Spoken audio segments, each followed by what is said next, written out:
ആഭ്യന്തരമന്ത്രി അമിത്ഷായുടെ നേതൃത്വത്തിലാണ് ഉന്നതതല യോഗം ചേരുന്നത്.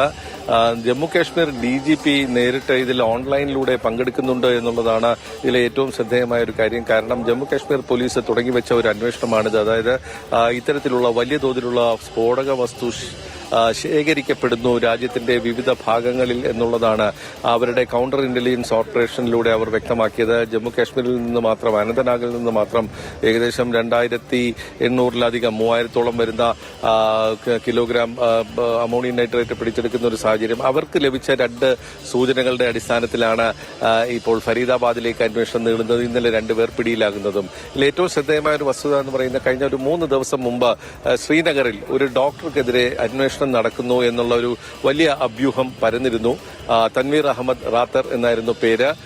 ഇത് ഒരു ഡോക്ടറുടെ വീട്ടിൽ പിന്നീട് ജമ്മുകാശ്മീർ പോലീസ് മെനിഞ്ഞാന്ന് നടത്തിയ പരിശോധനയിലാണ് ആയുധം കണ്ടെത്തുന്നത്, അതായത് AK-47 കണ്ടെത്തുന്നത്. ഇതിനെ തുടർന്ന് ആദിൽ അഹമ്മദ് റാത്തർ എന്ന് പറയുന്ന മറ്റൊരു ഡോക്ടറുടെ വീട്ടിൽ കൂടി പരിശോധന നടത്തുമ്പോഴാണ് വലിയ തോതിലുള്ള ഈ സ്ഫോടക വസ്തു ശേഖരം കണ്ടെത്തുന്ന ഒരു സാഹചര്യത്തിലേക്ക് നീങ്ങുന്നത്.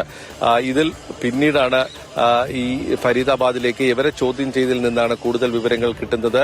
ഒരു പള്ളിയിലെ ഒരു ഇമാമിനെയും കൂടി പോലീസ് ഷോപ്പിയാനിൽ ചോദ്യം ചെയ്തിരുന്നു എന്നുള്ളതാണ് മനസ്സിലാക്കുന്നത്. ഇദ്ദേഹവും അവിടെ ജമ്മുകാശ്മീർ പോലീസിന്റെ കസ്റ്റഡിയിലാണ്.